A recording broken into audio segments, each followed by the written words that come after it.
आप सभी को पुरुषोत्तम मास की ढेरों शुभकामनाएं। प्रिय दर्शकों, आज की इस वीडियो में मैं बात करूंगी सबसे महत्वपूर्ण विषय के बारे में।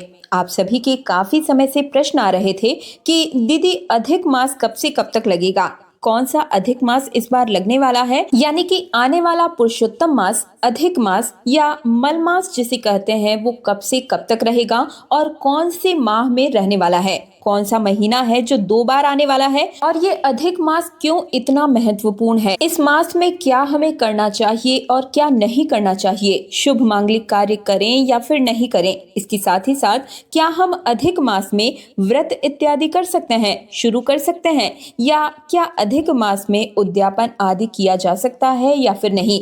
क्या जो व्रत हम करते हुए आ रहे हैं इनका अधिक मास के दौरान उद्यापन कर सकते हैं, या कोई नया कार्य करना चाहें तो कौन सा दिन इन अधिक मास के मध्य में शुभ होगा और किस प्रकार से आप अधिक मास का, पुरुषोत्तम मास का उत्तम फल प्राप्त कर सकते हैं। कौन कौन से कर्म है, जो विधान है, जो इस समय के दौरान करने चाहिए। इस प्रकार से आने वाले अधिक मास से जुड़ी हुई संपूर्ण जानकारी आज के इस वीडियो में मैं आप सभी को प्रदान करने जा रही हूँ। तो ये जो जानकारी है ये बहुत ही महत्वपूर्ण है। आपसे निवेदन करूंगी कि कृपया इस वीडियो को लास्ट तक जरूर देखिएगा और सबसे पहले तो लाइक जरूर ही कर दीजिए। साथ ही इस वीडियो को ज्यादा से ज्यादा शेयर करना भी बिल्कुल मत भूलिएगा, क्योंकि हमारे सनातन धर्म का बोलबाला हर जगह फैलाने की जिम्मेदारी आपकी ही है। और इस प्रकार की जो जानकारी है ये बहुत ज्यादा YouTube पर उपलब्ध नहीं कराई जाती है, जो कि सही और सटीक जानकारी हो। केवल हमारे चैनल तीज त्योहार और धर्म पर आपको सटीक और सही जानकारी प्राप्त होती है। तो निवेदन करूंगी कि वीडियो को लाइक करके चैनल तीज त्योहार और धर्म को सब्सक्राइब करके पास वाले बेल आइकन को जरूर प्रेस कर दीजिएगा। तो चलिए जान लेते हैं अधिक मास से जुड़ी हुई संपूर्ण जानकारियां। भगवान वासुदेव की कृपा प्राप्त करने के लिए, अधिक मास का पुण्य फल प्राप्त करने के लिए कमेंट बॉक्स में आपको अवश्य ही लिखना होगा ओम नमो भगवती वासुदेवाय नमो नमः। चलिए बात कर लेते हैं अधिक मास 2026 की। तो देखिए, सर्वप्रथम ये समझना आवश्यक है कि अधिक मास, पुरुषोत्तम मास, मल मास, क्या ये सभी एक ही है या फिर अलग अलग है। तो देखिए दोस्तों, ये सभी एक ही हैं। एक ही मास के अलग अलग नाम होते हैं। इसे कुछ लोग मल मास कहते हैं, कुछ लोग अधिक मास कहते हैं और वहीं कुछ लोग इसे 13वां महीना भी कहते हैं। जिस वर्ष में अधिक मास होता है उस वर्ष में हिंदी कैलेंडर के अनुसार 13 महीने होते हैं। एक महीना 60 दिन का हो जाता है। इसी प्रकार से भगवान नारायण को ये माह बड़ा ही प्रिय होता है। भगवान नारायण को ये महीना पूर्ण रूप से समर्पित होता है, इसलिए भगवान वासुदेव ने इसे अपना नाम दिया था और इसे कहा था पुरुषोत्तम मास। कहा जाता है कि पुरुषोत्तम मास में जो भगवान विष्णु की पूजा करता है, आराधना करता है, उपासना करता है, उसकी सभी प्रकार की मनोकामनाएं पूर्ण हो जाती है। इस मास में जप, तप, व्रत, कथा श्रवण करना, स्नान इत्यादि करने से अनंत गुना फलों की प्राप्ति होती है। यही वो कर्म है जो विस्तृत रूप से मैं आपको समझाने जा रही हूँ कि कैसे आपको इस मास में क्या कुछ करना चाहिए। ये माह आया क्यों है, क्या कारण है कि अधिक मास जो है वो जोड़ा गया और इसका कारण क्या है। तो देखिए दोस्तों, अगर हम शास्त्रों की बात करें तो अधिक मास जो है हिंदी कैलेंडर के अनुसार प्रत्येक 3 साल में एक बार आता है। प्रत्येक 3 साल में आने के कारण चंद्र और जो सौर वर्ष है ना, ये 2 वर्ष होते हैं। एक तो सूर्य के अनुसार और दूसरा चंद्र के अनुसार। वर्ष में जो गणना की जाती है चंद्र और सौर के अनुसार, कैलेंडर के अनुसार, ये 11 दिन का अंतर आ जाता है। सौर वर्ष जो है वो 365 दिन का होता है, जबकि चंद्र वर्ष 354 दिन का ही होता है। इस प्रकार से चंद्र वर्ष और सौर वर्ष के अनुसार बीच में 11 दिन का अंतर हो जाता है, यानी कि प्रतिवर्ष 11 दिन का अंतर हो जाता है, जो कि 3 साल के भीतर भर करके 1 महीने के बराबर पहुंच जाता है। लगभग 33 दिन का अंतर हो जाता है। यही कारण है कि शास्त्रों में इस गणना को सही करने के लिए प्रत्येक 3 वर्ष के बाद में एक अधिक मास जोड़ दिया जाता है, जिससे कि सौर गणना और चंद्र गणना एक ही समय के अनुसार चल सके। इसलिए प्रत्येक 3 वर्ष के बाद में एक अधिक मास आता है। इसे पुरुषोत्तम मास भी कहा जाता है और कुछ लोग इसे मल मास मास यानी कि मलीन मास के नाम से भी जानते हैं। ये जो अधिक मास पुरुषोत्तम मास है, ये अनेकों कार्यों के लिए शुभ होता है, परंतु इस समय में शुभ मांगलिक कार्य जैसे कि शादी, विवाह, मुंडन, जनेऊ संस्कार इत्यादि वर्जित होते हैं। किसी भी प्रकार के मांगलिक कार्य इस दौरान नहीं किए जाते हैं, लेकिन पुण्य प्राप्ति करने के लिए ये सबसे उत्तम समय कहलाता है। अपने पुण्यों को सुधारने का, अपने भाग्य को सुधारने का, अपने भाग्य को जागृत करने का ये सबसे उत्तम समय होता है। इसलिए इस समय को मनुष्य को अधिक से अधिक उत्तम कर्म करने चाहिए। क्या कर्म करने चाहिए मैं आपको बताती हूँ, लेकिन सबसे पहले ये जानना आवश्यक है कि इस वर्ष पुरुषोत्तम मास अधिक मास कब से कब तक रहेगा और कौन सा महीना है जो 2 बार आने वाला है। बड़ा ही महत्वपूर्ण संवत्सर है जो आने वाला है, ये 2083 रहेगा।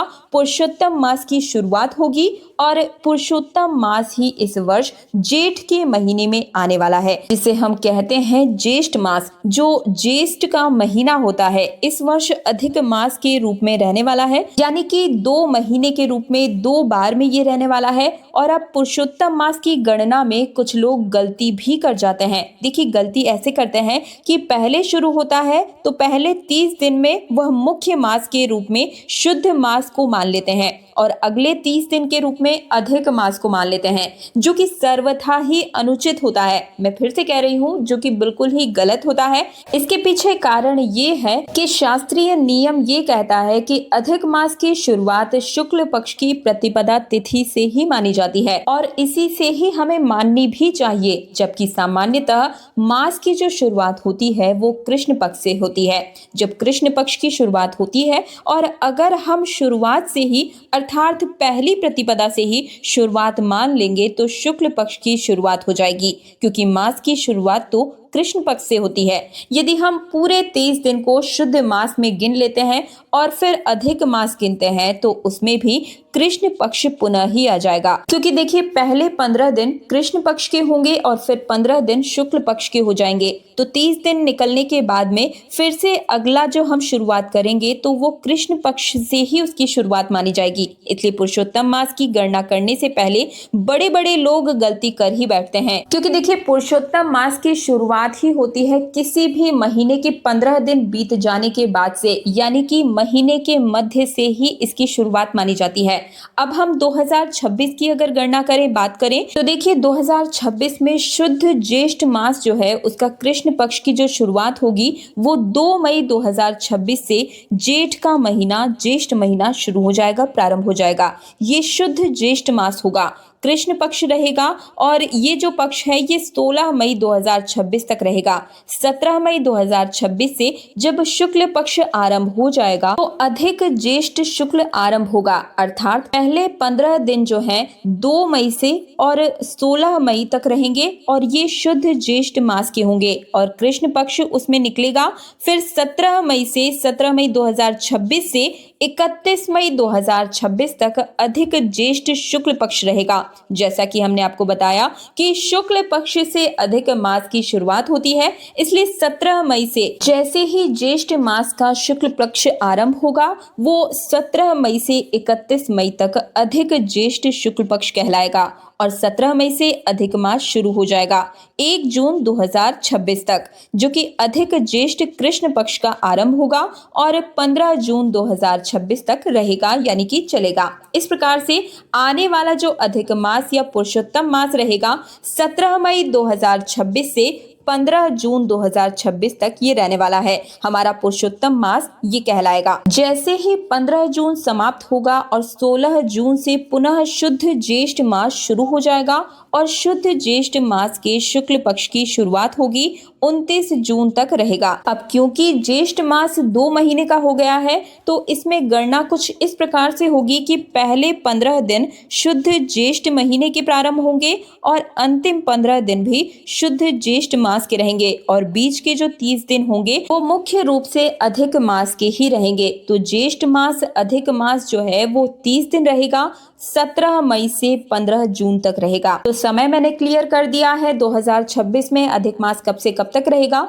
अब बात करते हैं उन प्रश्नों के बारे में जो कि आप सभी बार बार पूछ रहे थे कि अधिक मास में क्या करना चाहिए और अधिक मास में क्या नहीं करना चाहिए। क्या हम नया व्रत शुरू कर सकते हैं या उद्यापन इत्यादि कर सकते हैं? क्या कुछ विशेष इस मास में करके हम भगवान को प्राप्त कर सकते हैं? तो देखिए, शास्त्र के नियम के हिसाब से अगस्त गे च गुरु शुक्र बाले वृद्धि मलेन लुचे उद्यापन उप आरंभ वृता नाम नैव करें। अर्थात जिस समय गुरु और शुक्र अस्त होते हैं या गुरु और शुक्र बाल अवस्था में होते हैं या गुरु और शुक्र वृद्ध अवस्था में होते हैं, उस समय पर हमें किसी भी व्रत को शुरू नहीं करना चाहिए और न ही हमें व्रत का उद्यापन करना चाहिए। उसी प्रकार से मल मास जब चल रहा हो, उस मल मास के बीच में हमें किसी भी प्रकार के व्रत को न तो प्रारंभ करना चाहिए और न ही उद्यापन इत्यादि करना चाहिए।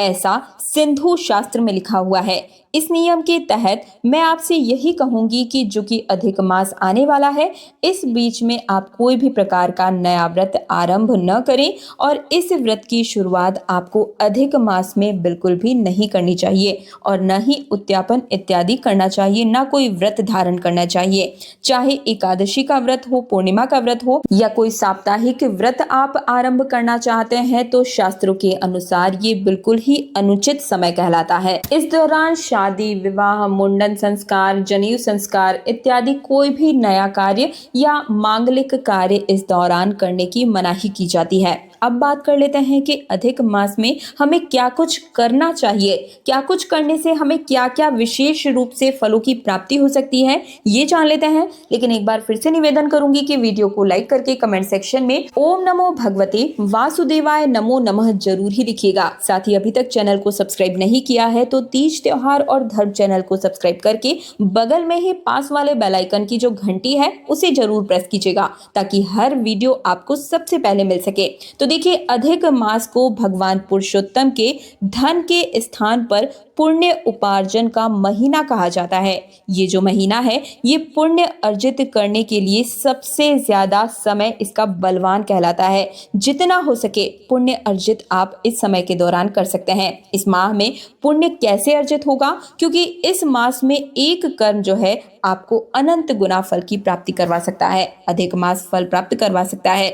इस मास में एक एक कर्म जो कुछ भी आप करेंगे उनका कई गुना फल प्राप्त होगा। सबसे बड़ा होता है जिसमें शुरुआत होनी चाहिए स्नान से। अधिक मास का जो स्नान होता है, जैसे कि कार्तिक स्नान होता है, उसी प्रकार से सूर्योदय से पहले इस महीने में आपको स्नान इत्यादि जरूर ही करना चाहिए और करना बड़ा सरल भी होता है, क्योंकि गर्मी का महीना होता है। तो ज्येष्ठ के मास में अगर आप सुबह जल्दी उठकर स्नान इत्यादि कर लें, इसके बारे में अगर सोच भी रहे हैं तो जरूर ही कर लीजिएगा। स्नान इत्यादि से निवृत्त होकर भगवान विष्णु की पूजा, उपासना, आराधना कीजिए, आपको अनंत गुना फलों की प्राप्ति होगी। इसके अलावा इस महीने में आप तुलसी जी की पूजा का नियम जरूर ही लीजिएगा, बहुत ही पुण्य फलों की प्राप्ति होगी। इस महीने में आपको अधिक मास के महात्म्य की कथा भी जरूर सुननी चाहिए। अगर आप कहेंगे तो मैं हर रोज अपने चैनल पर भी वीडियो डाल दूंगी, लेकिन आपको मुझे कमेंट सेक्शन में बताना पड़ेगा, तभी मैं वीडियो आप सभी के लिए अपलोड करती हुई चली जाऊंगी। तो जरूर बताइएगा। और इस महीने में कोई भी एक भगवान की पूजा पाठ से जुड़ा हुआ नियम जरूर लीजिएगा।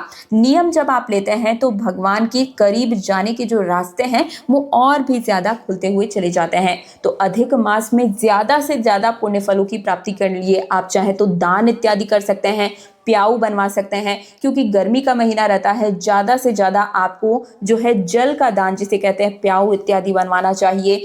जो रसीले फल होते हैं उनका दान इत्यादि आप कर सकते हैं, कई गुना फलों की आपको प्राप्ति होती है।